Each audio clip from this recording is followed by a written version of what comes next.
this summit, President Trump's patience with Vladimir Putin is really starting to wear thin. This meeting in Alaska has to be the start of a ceasefire, and then issues about what land and where, who gets, and when can be ironed out. This is really a feel-out meeting, a little bit. And President Putin invited me to... Russia and Ukraine broke out under Joe Biden's incompetent leadership. But Caroline President Levitt Trump live. is determined to try and end this war and stop the killing. As the president has said over and over again, his strong preference will always be for peace and partnership whenever those outcomes can possibly be achieved. There is no leader in the world right now who has been more committed to preventing wars or ending them than President Donald Trump. Just look at what took place here at the White House last Friday, when President Trump hosted the Azerbaijani president and Armenian prime minister and got the two leaders to sign a historic joint declaration for peace, ending a decades-long conflict that disrupted the region and claimed countless lives. In other news, we continue to see positive economic reports across the board. Today's CPI report revealed that inflation beat market expectations once again, and inflation remains stable. Overall, inflation has run at a 1.9 average annual pace in President Trump's first 6 months in office. Prices for everyday goods continue to decline. Energy prices fell in July, including gasoline, which is down nearly 10% over last year, and propane, which is down 2.5% over last year as well. Egg prices fell once again in July and are down 20% since President Trump took office. Shelter inflation, the largest contributor to overall inflation, is at its lowest level since October of 2021. Wage growth for American workers is beating inflation once again. As inflation declines, this administration continues to be wholeheartedly committed to putting more money back into the American people's pockets. American real wages are up 1.3% over last year and have increased each month since President Trump took office. And small business optimism, according to this morning's report, has also reached a 5-month high. Ignore the panicans and trust in President Trump. That is our motto here at the White House. The America First economic agenda is working. On another matter, yesterday, President Trump took bold action to finally restore law and order right here in our nation's capital. The president declared a crime emergency in the District of Columbia, federalized the DC Police Department, and mobilized the DC National Guard to end violent crime in our nation's capital. As part of the president's massive law enforcement surge, last night, approximately 850 officers and agents were surged across the city. They made a total of 23 arrests, including multiple other contacts. Last night, these arrests consisted of homicide, firearms offenses, possession with intent to distribute narcotics, fare evasion, lewd acts, stalking, possession of a high-capacity magazine, fleeing to elude in a vehicle, no permits, driving under the influence, reckless driving, and a bench warrant. A total of 6 illegal handguns were seized off of District of Columbia streets as part of last night's effort. This is only the beginning. Over the course of the next month, the Trump administration will relentlessly pursue and arrest every violent criminal in the district who breaks the law, undermines public safety, and endangers law-abiding Americans. President Trump will not be deterred by soft-on-crime Democrats and media activists who refuse to acknowledge this rampant violence on our streets. He is going to make our nation's capital the most beautiful and safe city on earth, just as he promised on the campaign trail. Staying on the topic of public safety, the Trump administration continues to shatter records on border security. According to brand new numbers released this morning from Customs and Border Patrol, illegal crossings have fallen to all-time lows once again. Here were the records set in July. Again, these numbers were released this morning. The lowest monthly nationwide encounters ever, down nearly 90% from the monthly average under the Biden administration. The lowest monthly Border Patrol apprehensions nationwide ever, smashing the previous record set the prior month in June. The lowest monthly Southwest border apprehensions ever. The lowest daily apprehension average ever. The lowest single day apprehensions ever. And for the third straight month, there were 0 illegal aliens released into the country. Let me repeat that remarkable statistic. For the third month in a row, not a single illegal alien was released by the Trump administration into the United States of America. This is historic. Under President Trump, this border is the most secure it has ever been. When you fortify the border, when you restore deterrence, and when you empower Border Patrol agents and our brave men and women in uniform to actually do their jobs to enforce our laws, like this president has, this is the incredible result. And in the interior of our country, criminal illegal aliens continue to be arrested and removed. Here are some of the criminals arrested by ICE in just the last few days. ICE Buffalo arrested an illegal alien from Jamaica convicted of attempted murder. ICE Buffalo also arrested an illegal alien from Ecuador convicted of leaving the scene of an accident resulting in death. ICE Houston arrested an illegal alien from Mexico convicted of manslaughter. ICE Newark arrested an illegal alien from Mexico convicted of the sexual assault of a minor. ICE Dallas arrested an illegal alien from Mexico convicted of assault causing bodily injury. And already the Trump administration has arrested more than 300,000 illegal aliens in 2025.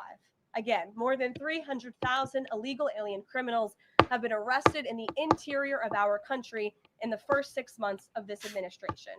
And despite many false reports in the media, nearly 70% of these arrests have been criminal aliens with criminal charges or prior convictions. This is success all around. This is removing the most dangerous public safety threats from America's communities and returning these individuals to their home countries. So there's been success all around. I'm sure you have a lot of questions today. I'm happy to get to them. So let's get started. And as always, we'll start with our new media seat, who is our podcast host today, Benny Johnson. Benny, why don't you kick us off? And thanks for being here. Thank you, Caroline. As a DC resident of 15 years, I lived on Capitol Hill. I witnessed so many muggings and so much theft. I lost track. I was carjacked. I have murders on my Ring camera and mass shootings. I witnessed a woman on my block get held up at gunpoint for $20, and my house was set ablaze in an arson with my infant child inside. And so to any reporter that says and lies that DC is a safe place to live and work, let me just say this. Thank you. Thank you for making the city safe, because no parent should have to go through what my family went through, having the fire department rip open their door to save their infant child. And so thank you for your work on securing this city. My question to you is this. Nancy Pelosi has attacked the president for deploying the National Guard to the city, saying that it is to cover for his incompetence. Hillary Clinton has also attacked the president for securing the city of Washington, D.C. I'd like to get your response to Nancy Pelosi and Hillary. Sure. Well, first of all, Benny, I'm so sorry that happened to you and your family. There have been, unfortunately, far too many victims of crime in this city. And I know the majority of residents in the District of Columbia agree with you. In fact, a new poll from the Washington Post I was reading this morning, this was released in May of 2024. So it's quite funny how many of you in the media agreed with what the president was saying yesterday. But now once the president says it, many of you are disagreeing with him. But this poll released by the Washington Post found that 65% of district residents think crime is an extremely serious or a very serious problem. And this was up from 56% last year. So the concern that you share with so many other residents in the District of Columbia is real. And that's why this president is taking action to address it. To get to the heart of your question, I think it's despicable that Democrats cannot agree that we need more law and order in a city that has been ravaged by violence, crime, murders, property theft. This should be a winning issue for all Americans. I don't understand. It's just anything President Trump does, the Democrats want to disagree with. I think the president would love to work with Democrats on this issue to bring law and order to America's cities, but unfortunately they have failed. And that's why he's taken this historic action to federalize the National Guard. And as you're seeing from last night's numbers, we already have seen success. We are removing violent offenders, we are arresting criminals, and we are removing drugs and firearms off of the streets of the city to make it safer for all of its residents. Just a very quick follow-up to that. Given the heroic actions of a member of this administration just a few blocks from this building, will the president consider giving the Presidential Medal of Freedom to Big Balls? I haven't spoken to him about that, but perhaps it's something he would consider. I'll ask him and get back to you, Benny. Thanks for being here. Gabe. Thank you, Caroline. Regarding the Putin and President Trump summit on Friday, why not invite Ukrainian President Zelensky to that summit? I know the president said yesterday that he planned to speak with him right after the summit and even before, but why not invite Zelensky, and whose decision was it to not invite him? Was it the president or was it President Putin? Well, this meeting came about because the president of Russia asked the president of the United States to meet through his special envoy, Steve Witkoff, who, as you all know, traveled to Russia to have a conversation with Putin at his request. And so the president is agreeing to this meeting at the request of President Putin. And the goal of this meeting for the president is to walk away with a better understanding of how we can end this war. And the president said at this podium yesterday, when he joined all of you in the room, that he hopes in the future there can be a trilateral meeting with these three leaders to finally bring this conflict to an end. But this administration has really used every lever, has taken every measure to achieve peace through a diplomatic solution.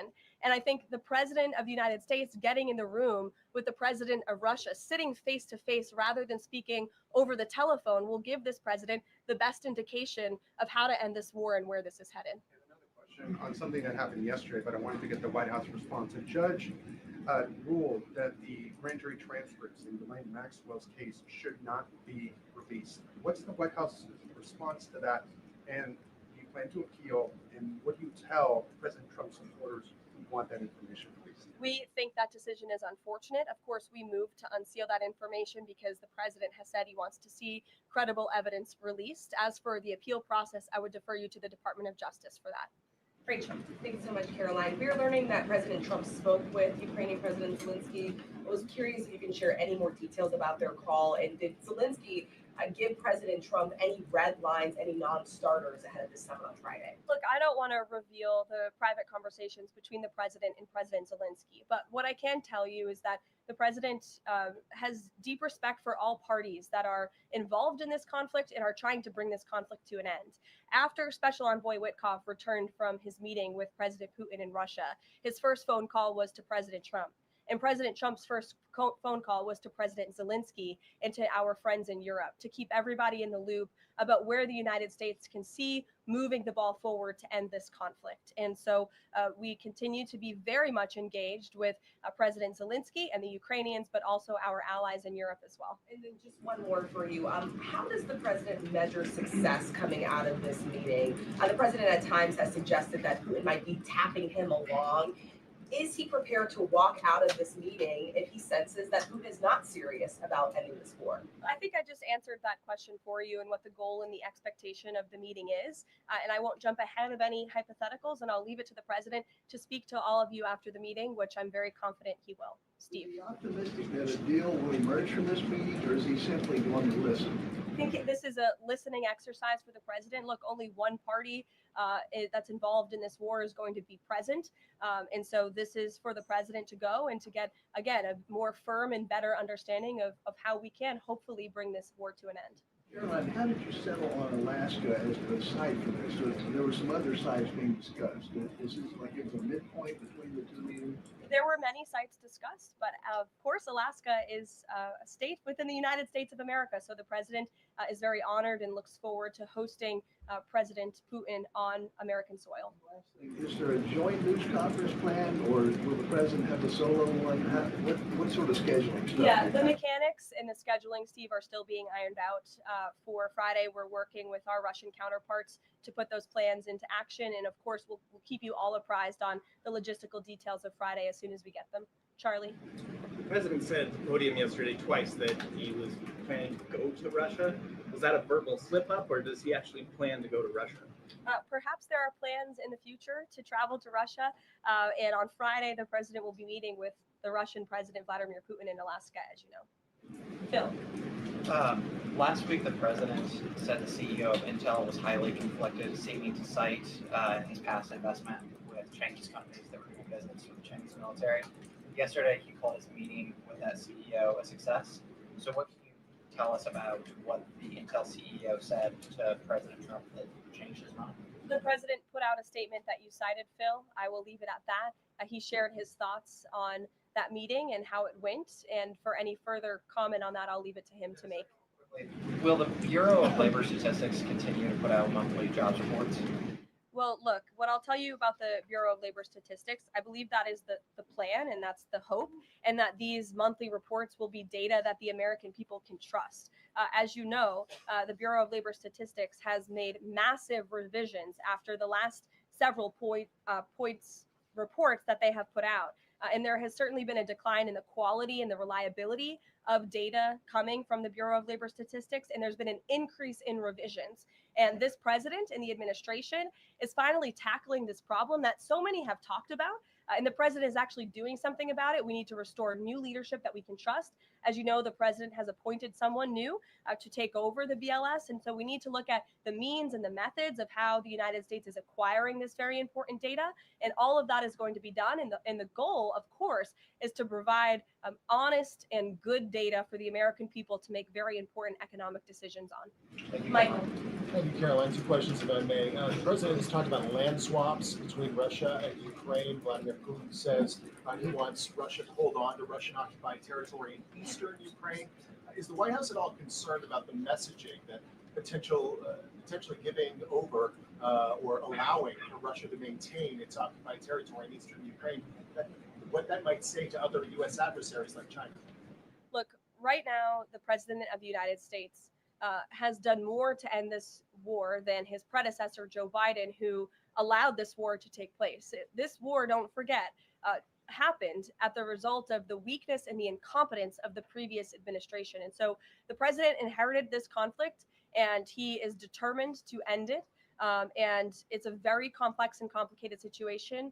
As for the details of the plans that have been kind of tossed back and forth, I won't get into those. And I will let the president of the United States discuss those plans with the president of Russia, with our European allies, and the president of Ukraine, Zelensky himself as well. Sure, go ahead, in the green. Thank you, Caroline. As far as the policing and security operations, if you speak up, is there a timeline? Do we know what success looks like? Is it going to last longer than 30 days?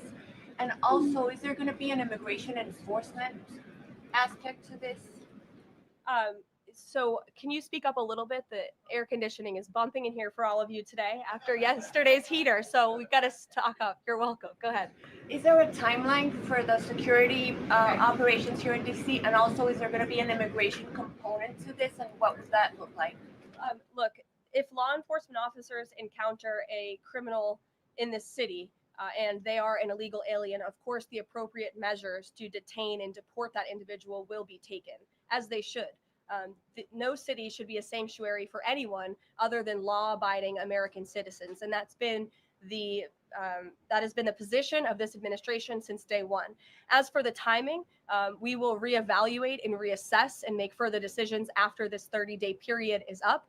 But within these 30 days, our entire focus is making sure that this is the most efficient operation possible and that we are removing as many criminals from the streets and we are cleaning up DC as best as we can and working with the Metropolitan Police Department to do that. I know the mayor just spoke several minutes ago. I was watching her on television, and she said that an increase of law enforcement officers on the streets will be helpful to deter crime in this city. And we look forward to working with these brave men and women of the Metropolitan Police Department to remove criminals off of our streets and to keep law-abiding citizens in the district safe. Josh. Thank you. The president weighed in on Jay Powell again today. You might have seen. He said that he's considering allowing a major lawsuit against Powell to proceed because of the quote horrible and grossly incompetent job he has done. Can you tell us about that? What lawsuit is he talking about? He's considering a lawsuit, and I won't speak on it any further. I will allow the president to do that himself. Is it fair to say the administration is considering suing the Fed chair over this renovation? That's what the president is saying. Had discussions with anyone about this, or is this just like how advanced is this right now? At this moment in time, the president is considering a lawsuit against the Fed, and I will leave it to him to comment further on it. Tamara, we talked about very quickly yesterday. We talked about the NVIDIA chips deal the president has struck out, as well as AMD, the 15% stake that will go to the government.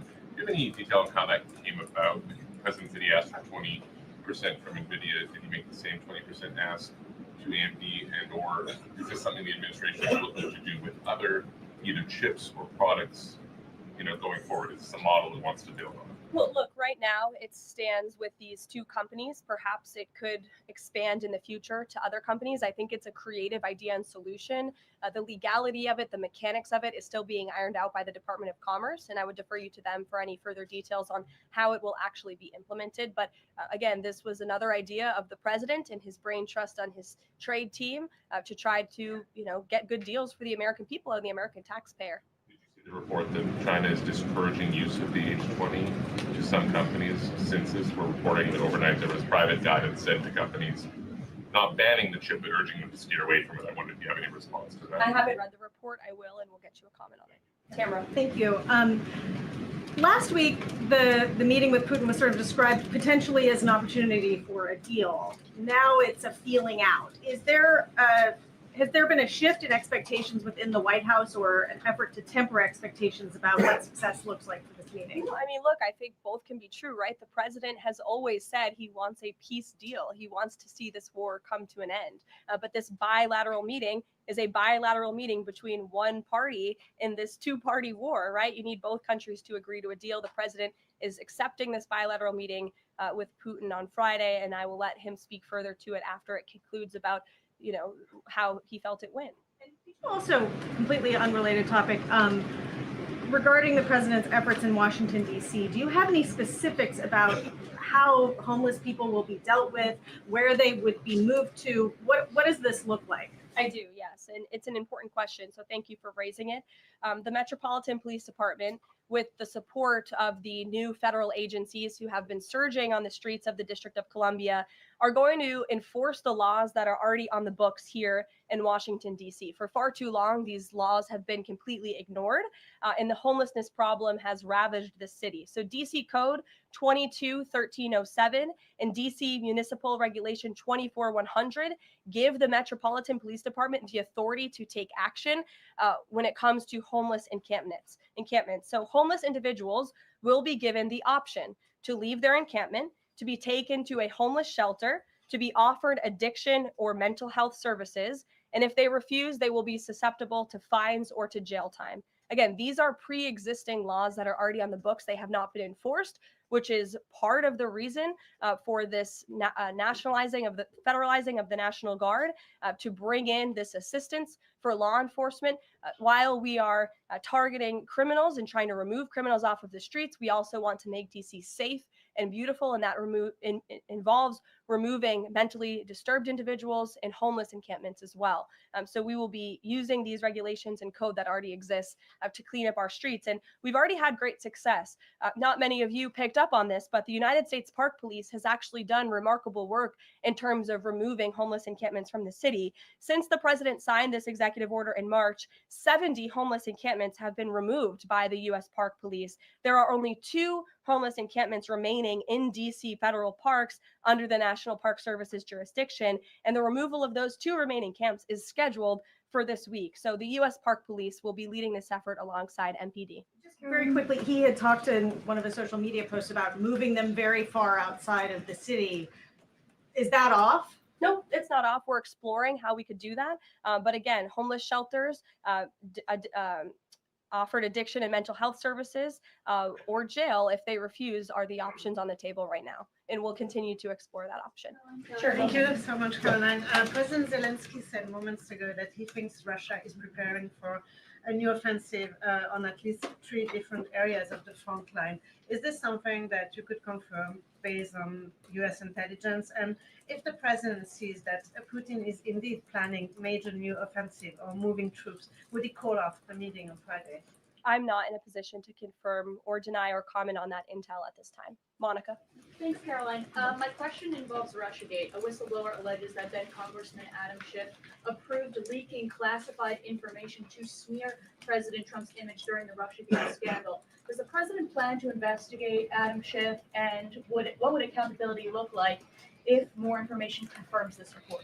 The president has already said he wants to see Adam Schiff held accountable for the countless lies he told the American people in relation to the Russiagate scandal. I brought Tulsi Gabbard out to this podium to talk to you about all of that. And this administration is taking accountability very seriously. As for this new FBI whistleblower report, I understand Kash Patel last night declassified a 302 FBI document showing that a whistleblower who is a Democrat, a career intelligence officer who worked for Democrats on the House Intel Committee for more than a decade, repeatedly warned the FBI in 2017 that then Rep. Adam Schiff had approved leaking classified information to smear then President Donald Trump over the Russiagate scandal. This is obviously a bombshell whistleblower report. Hopefully more people in this room will cover it as such. And I have a quote from the FBI director for all of you. He has said this: for years, certain officials used their positions to selectively leak classified information to shape political narratives. It was all done with one purpose: to weaponize intelligence and law enforcement for political gain. Those abuses eroded public trust in our institutions. The FBI will now lead the charge with our partners at DOJ, and Congress will have the chance to uncover how political power may have been weaponized and to restore accountability. That's what the administration is focused on, and hopefully we'll see some more media reports on this whistleblower allegation. If this were reversed, if this were allegations against the president or any of these cabinet officials, I'm sure everyone in this room would cover it as such. Elizabeth, go ahead. Thanks, Caroline. After yesterday's action to federalize the DC police, is the president still interested in working with Congress to end the Home Rule Act, something you talked about in the past? Senator Mike Lee has a bill on it. Is that something he's still interested in? The president is very much still interested in working with Congress to address many of the issues that have plagued Washington, D.C., such as the cashless bail policy, which has been a complete disaster for the city. Juvenile delinquency is another major problem in the city that Congress can address. So I know Congress is on recess right now. When they get back to work to Washington, this president looks forward to having these conversations with our friends on Capitol Hill so we can work with them to make D.C. safe and beautiful again. And again, we encourage Democrats to join us in this effort. Perhaps their approval ratings would move up a little bit if they did. I saw a new poll today. Democrat approval rating is at an all-time low, 32%. If they could just stand by the basic notion of law and order, perhaps they would see that tick up a bit, and we welcome them to do that. Dasha. Thanks, Caroline. President Trump yesterday at this podium indicated this, so has NATO Secretary General Mark Rutte, that in order for peace to happen, it is very likely that Ukraine will have to cede some land to Russia. Zelensky has repeatedly said no land for peace. That's not going to happen. Has this administration communicated to Zelensky that he's going to have to change that position? Look, I appreciate you're asking that question in a different way than your colleague Michael in the back. I don't want to get into the details of these negotiations and these discussions that have taken place out of respect for where we are right now. And I'll let the president speak on it further if he wishes to. One more about Israel. Sure. I know the president has had a call with Prime Minister Netanyahu recently. Netanyahu is planning to seize the remainder of Gaza City. What is the administration's position on this move by Israel's government? Look, this is an incredibly complex and complicated war that, again, was inherited by this president, by his predecessor, Joe Biden. October 7th was one of the worst days in history. We saw innocent people slaughtered, murdered, kidnapped by Hamas terrorists. This administration has taken extensive time and effort and resources since Inauguration Day in January to end this conflict. We have given many flexible arrangements backed by Israel to Hamas, and unfortunately, Hamas has never agreed. Looking ahead, I will let the president speak on where he sees this going, but this is, of course, an incredibly complex and complicated situation. The administration has made our goal clear. We want to see this conflict end. We want to see the hostages released. And we've tried, the president and his national security team have given extensive effort and time to doing that. With how Israel has used those resources and the assistance that you've provided? Look, I'll let the president speak on the further actions that Israel may or may not be taking. Good to see you. Good to see you as well, Caroline. Thank you. The Kremlin is expressing interest that Friday's meeting will move beyond just terms to end the war into improving bilateral relations. There's talk over how they're interested in potentially restoring direct flights between Russia and the United States. Is President Trump open to those kind of peripheral conversations, or is this directly focused on ending the war in Ukraine? I think this conversation on Friday is focused on ending the war in Ukraine as far as the president's perspective goes. Those conversations, I think the president is interested in having, but his main priority right now is ending this war and to stop the killing that has gone on for far too long. You're welcome. In the back, go ahead. Yeah, two questions on the economy. So first, we've had small businesses tell us that it's not foreign exporters who are eating the tariffs, it's them. and they've held off on raising prices, but soon they're going to have to raise prices. What is the White House's message to them?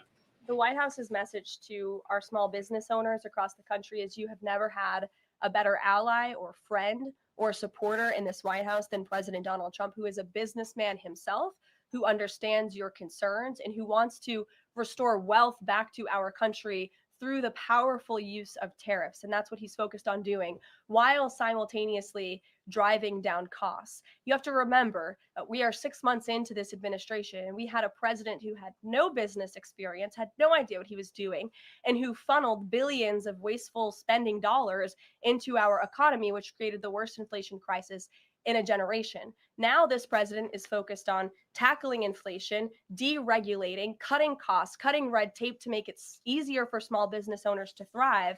And again, the economic indicators show that we are moving in the right direction. In January, when this president showed up to the White House, the 6-month annualized core inflation rate was 3.7%. Today, 6 months later, the 6-month annualized core inflation rate is 2.4%. So we are trending in the right direction. Moving forward, since President Trump took office, for another 6 months, inflation will be tracking at 1.9% at this trajectory. You look at grocery prices, they fell, energy prices fell, fuel oil fell, ship fares fell, propane fell, butter, margarine, eggs, non-prescription drugs. You go through the list of items that are falling. And then I would also point to that report this morning showing that small business optimism has reached a 5-month high. So look, we inherited an economic mess from the previous administration, but this administration is focused on fixing it every day. And part of that is signing the largest tax cuts into law to put more money back into the pockets of these small business owners. Just on the BLS, they collect the inflation data, obviously. If the jobs data is not reliable, should Americans trust the inflation data? Well, look, the jobs data has had massive revisions. We want to ensure that all of the data, the inflation data, the jobs data, any data point that is coming out of the BLS is trustworthy and is accurate, which is why the president has restored new leadership at the BLS. Sure, go ahead. Yeah, okay. All right, thank you. Gavin Newsom has said that California is going to sue in response to the government's demand for $1 billion from UCLA over the DOJ's anti-Semitism findings.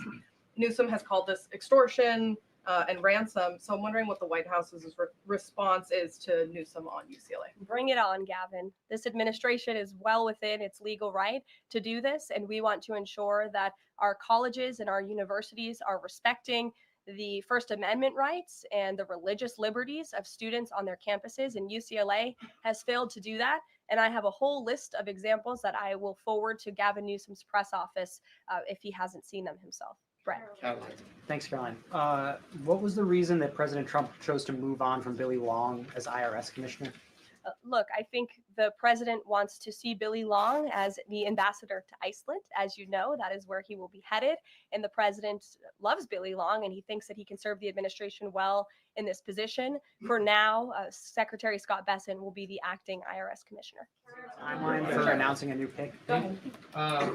Thank you. Oh, Ed, go ahead, but then in the back. Yes. Go in the back first. Okay, sure. Thanks, Caroline. One foreign policy and then one domestic question, if I may.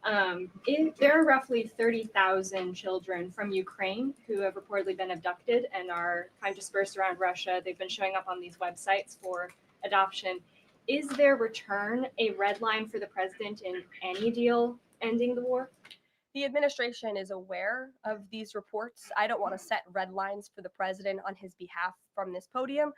However, the president did encourage Ukraine and Russia to speak directly to one another in terms of these humanitarian issues. And we have seen progress. You have seen prisoners of war swapped between these two countries as a result of these direct talks, as well as children. And that remains a concern, but it's one that Russia and Ukraine need to iron out together, which is why this president has encouraged them to speak. And then if I can, the DC action real quick. The president said yesterday that this is a model federalizing the National Guard that could be used to combat really high rates of crime in other cities like Chicago, LA, Baltimore. What sort of authority would he have to deploy forces like that absent the Home Rule Act? Look, the president is speaking about what he'd like to see take place in other cities around the country. Right now, this administration is focused on making DC safe and beautiful again. When the time comes, we'll talk about that. But I will note that the president wants to see all of our nation's cities be safe. But I think starting with our nation's capital is a great place to begin, and it should serve as a model for the rest of the country. Ed. Just to bind up a few of the DC things, because a lot of them have been asked, but in talking with Congress about potential changes to home rule and whatever else, would he also push the House to finally pass DC's budget so that it has access to all that money that it does need for policing, for schools, and for other services here in the city? Yes, and as you know, he has done that. He put out a statement calling on the House to take up the Senate's legislation, and he stands by that position. Let me take you back to something from last month. You guys announced the president was diagnosed with chronic venous insufficiency after his legs were seen swelling. How's he being treated for that?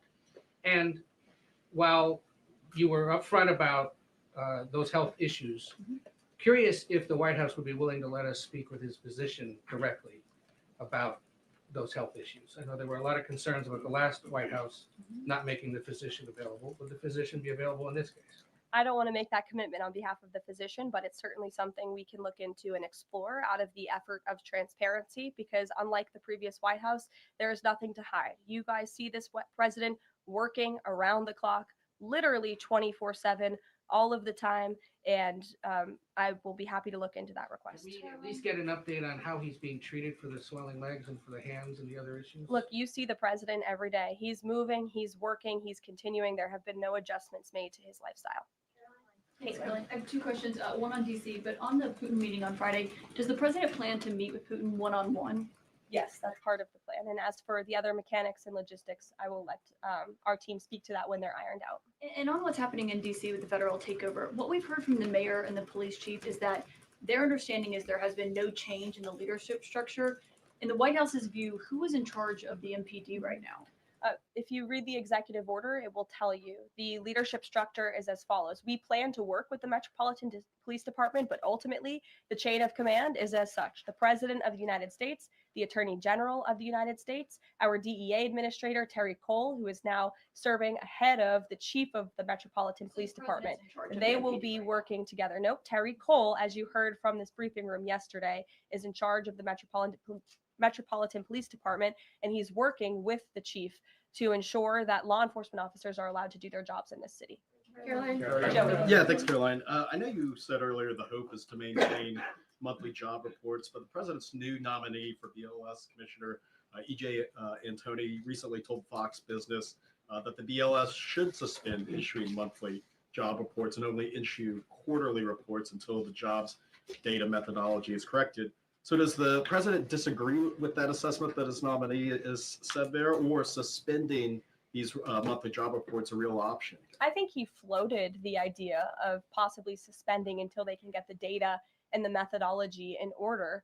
And this president wants to ensure that the BLS, again, is putting out accurate and honest data that the American people can trust. Since you brought up the new commissioner, he holds a master's and doctor's degree in economics from Northern Illinois University. He's the chief economist in the Heritage Foundation's Center for the Federal Budget. And in addition to his work at Heritage, he has multiple other roles. He's been widely renowned for his work on economic issues. He's been called before Congress to testify as an economic expert. So he's a qualified individual, and the president trusts him to lead this important department.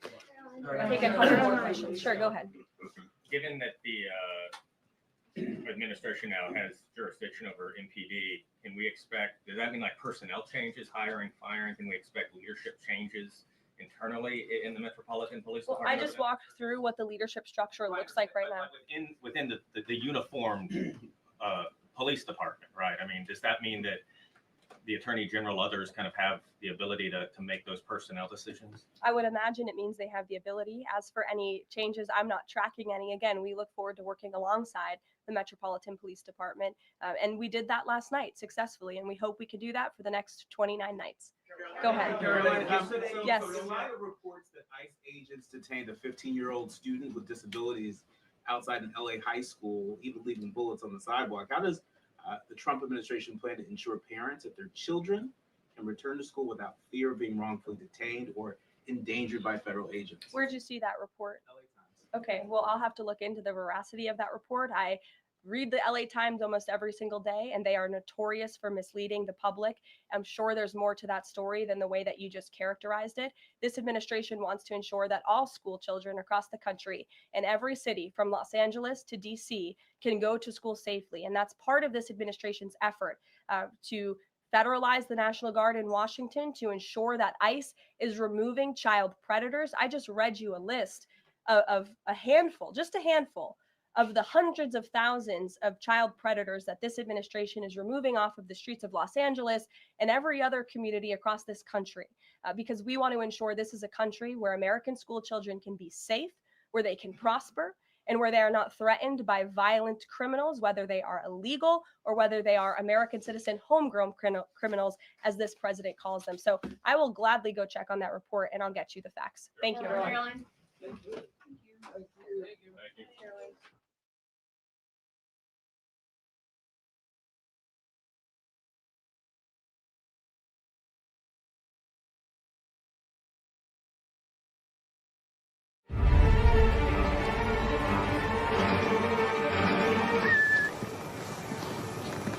Dun dun dun dun.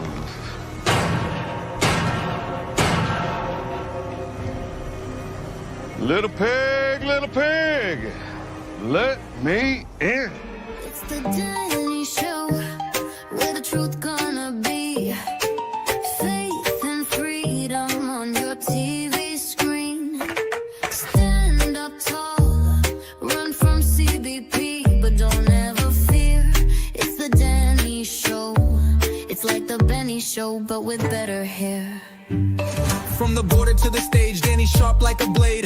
Homie, cut the bullshit, watch the truth escalate. With the warrior's heart, this vato never fades. You know it's prime time when Danny invades. It's the Danny Show, where the truth gonna be. Faith and freedom on your TV screen. Stand up tall, run from CBP, but don't ever fear. It's the Danny Show. It's like the Benny Show, but with better hair.